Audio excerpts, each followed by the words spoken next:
திருச்சி மாவட்டம் துறையூர் அருகே கழிவறைக்கு சென்ற பெண்ணை பக்கத்து அறையிலிருந்து திருட்டுத்தனமாக வீடியோ எடுத்த நபரை பொதுமக்கள் அடித்து உதைத்தனர். கழிப்பறைக்கு சென்ற தன்னை அருகிலிருந்த ஆண்கள் கழிப்பறையிலிருந்து ஒருவர் மொபைல் போனில் வீடியோ எடுப்பதை கண்ட பெண் கூச்சலிட்டார். அதையடுத்து அக்கம் பக்கத்தில் இருந்தவர்கள் ரமேஷ் என்ற அந்த நபரை பிடித்து நையப்புடைத்து காவல் நிலையத்தில் ஒப்படைத்தனர்.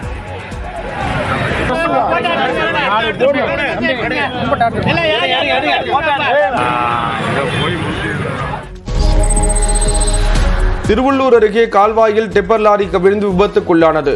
ஆந்திராவிலிருந்து ஊத்துக்கோட்டைக்கு டிப்பர் லாரியில் கிராவல் மண் கொண்டு வரப்பட்டது. அப்போது டிப்பர் லாரி நிலை தடுமாறி அருகில் இருந்த கிருஷ்ணா கால்வாயில் கவிழ்ந்து விபத்துக்குள்ளானது. சுதாரித்துக் கொண்ட ஓட்டுநர் லாரியை விட்டு கீழே குதிக்காமல் லாரிக்கு உள்ளேயே இருந்ததால் அதிர்ஷ்டவசமாக உயிர் தப்பினார். ஆபத்தான வளைவுகளில் செல்போனில் பேசிக்கொண்டே வாகனத்தை இயக்குவதால் இது போன்ற விபத்துகள் ஏற்படுவதாக குற்றம் சாட்டப்படுகிறது. கன்னியாகுமரி மாவட்டம் தக்கலையில் 4 வயது சிறுமியை டியூஷன் ஆசிரியை கொடூரமாக தாக்கிய நிகழ்வு அதிர்ச்சியை ஏற்படுத்தியுள்ளது. வெள்ளரி ஏலா பகுதியைச் சேர்ந்த சதீஷ் என்பவர் தனது மகளை வீட்டருகே உள்ள நிஷா என்பவரிடம் டியூஷனுக்கு அனுப்பியுள்ளார். வழக்கம் போல் டியூஷன் முடித்து வீடு திரும்பிய சிறுமியின் உடலில் இரத்த காயங்கள் இருந்ததாக கூறப்படுகிறது. சிறுமியிடம் கேட்டபோது ஒழுங்காக படிக்காததால் நிஷா அடித்ததாக தெரிவித்துள்ளார். இதுகுறித்து சதீஷ் கொடுத்த புகாரின் பேரில் தக்கலை காவலர்கள் விசாரித்து வரும் நிலையில் நிஷாவும் அவரது தாயாரும் தலைமறைவாகிவிட்டனர். ராமேஸ்வரம் ராமநாத சுவாமி திருக்கோவிலில் ஆடி திருக்கல்யாண உற்சவத்தின் முக்கிய நிகழ்வான ராமநாத சுவாமி மற்றும் பர்வத வர்த்தினி அம்பாள் திருக்கல்யாண வைபவமும் கோயில் மண்டபத்தில் நடைபெற்றது. அதனைத் தொடர்ந்து சுவாமி அம்பாளுக்கு சிறப்பு தீபாராதனைகள் நடைபெற்றன. திருக்கல்யாண வைபவத்தை காண தமிழ்நாடு மட்டுமல்லாது வெளி மாவட்டம் வெளி மாநிலங்களில் இருந்து வந்திருந்த ஆயிரக்கணக்கான பக்தர்கள் ராமநாத சுவாமி மற்றும் பர்வத வர்த்தினி அம்பாளை வழிபட்டு சென்றனர்.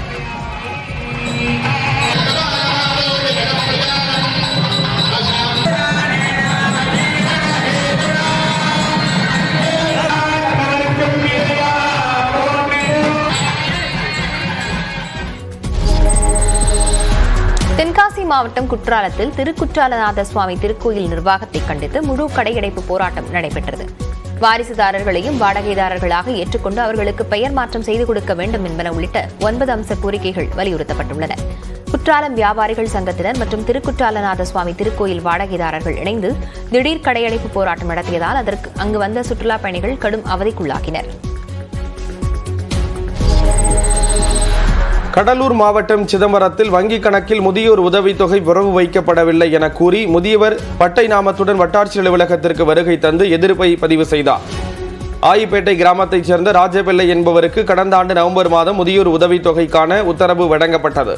ஆனால் தற்போது வரை உதவித்தொகை வங்கிக் கணக்கில் வரவு வைக்கப்படவில்லை என தெரிகிறது. இதற்கு எதிர்ப்பு தெரிவித்து அவர் நெற்றியில் நாமம் போட்டு வட்டாட்சியர் அலுவலகத்திற்கு வந்தார்.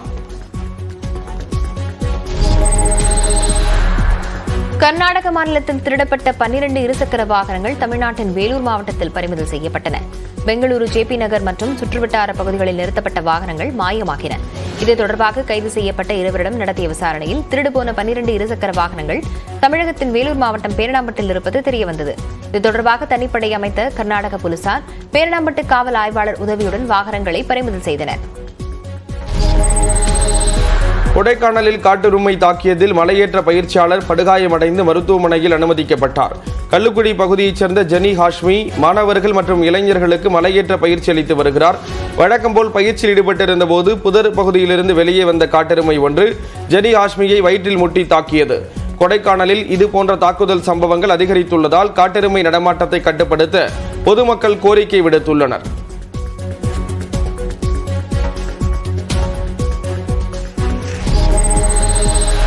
விழுப்புரம் மாவட்டம் செஞ்சி அருகே சத்தியமங்கலத்தில் குறைந்த விலையில் தங்கம் கொடுப்பதாக ஆசை காட்டி நகை வாங்க வந்தவர்களை தாக்கி பணம் பறித்த கும்பல் பிடிபட்டது. குறைந்த விலைக்கு தங்கக்கட்டி என சமூக வலைதளம் மூலம் விளம்பரப்படுத்தப்பட்டது. அதன் மூலம் அணுகிய முகமது இப்ராஹிம் என்பவரை பணத்துடன் வரவழைத்த இந்த மோசடி கும்பல் காவலர்கள் போல் நடித்து அவரை பிடித்து மிரட்டியுள்ளனர். பின்னர் அவரை தாக்கி அவரிடமிருந்து சுமார் 7.5 லட்சம் ரூபாய் ரொக்கம் நகைகளை பிடுங்கி அவரை விரட்டியுள்ளனர். இது தொடர்பான புகாரில் விசாரணை மேற்கொண்ட காவலர்கள் ஜான் கென்னடி, பன்னீர்செல்வம், அலாவுதீன் உட்பட 9 பேரை கைது செய்தனர். குறைந்த விலையில் தங்கம் கொடுப்பதாக கூறி பலரிடம் பணத்தை பறித்தது விசாரணையில் தெரியவந்துள்ள நிலையில் 15 லட்சம் ரூபாய் ரொக்கம், கார், ஆயுதங்கள் உள்ளிட்டவற்றை காவல்துறையினர் கைது செய்து விசாரணை மேற்கொண்டு வருகின்றனர். சென்னை ராயப்பேட்டை பெசன்ட் சாலையில் மாமூல் கேட்டு மிரட்டிய கும்பல் தேநீர் கடையை சூறையாடிய சம்பவம் அதிர்ச்சியை ஏற்படுத்தியுள்ளது. இரவு நேரத்தில் போதையில் வந்த 3 பேர் சிகரெட் மற்றும் தின்பண்டங்களை வாங்கிவிட்டு பணம் கொடுக்க மறுத்ததோடு கடைக்காரரிடம் மாமூல் கேட்டு மிரட்டியதாக கூறப்படுகிறது. அவர் மறுக்கவே அவரை தாக்கிவிட்டு கடையில் இருந்த பொருட்களை அவர்கள் அடித்து நொறுக்கினர். அராஜகத்தில் ஈடுபட்டவர்களை சிசிடிவி காட்சிகளின் அடிப்படையில் காவல்துறையினர் தேடி வருகிறார்கள்.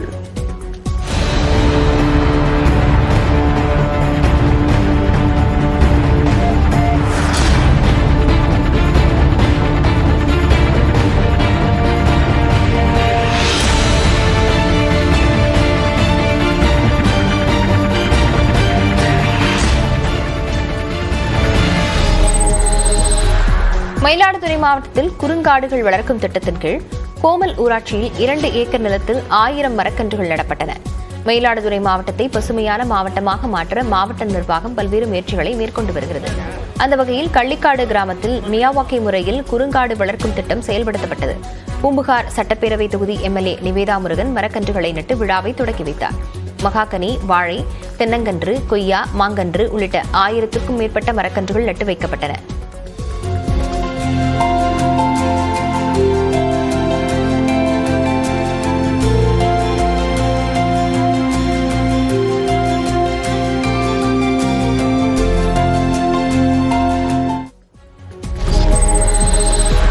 மயிலாடுதுறையில் நடைபெற்ற சதுரங்க போட்டியில் 300க்கும் அதிகமான மாணவ மாணவிகள் பங்கேற்று திறமைகளை வெளிப்படுத்தினர். மயிலாடுதுறையில் வட்டார அளவிலான விளையாட்டுப் போட்டிகள் செயின்ட் பால்ஸ் பள்ளியில் நடைபெறுகின்றன. சதுரங்க போட்டியை முதன்மை கல்வி அலுவலர் ஜெயநாதன் தொடங்கி வைத்தார். வயது அடிப்படையில் 4 பிரிவுகளாக சதுரங்க போட்டி நடத்தப்பட்டது.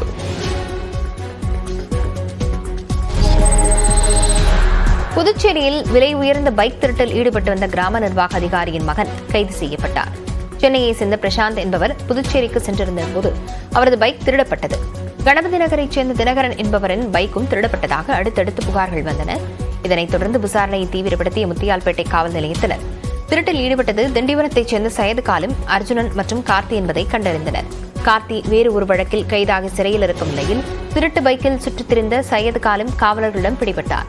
இவர் கிராம நிர்வாக அதிகாரி மகன் என்பது தெரியவந்தது. மேலும் அர்ஜுனனை தேடி வருகின்றனர்.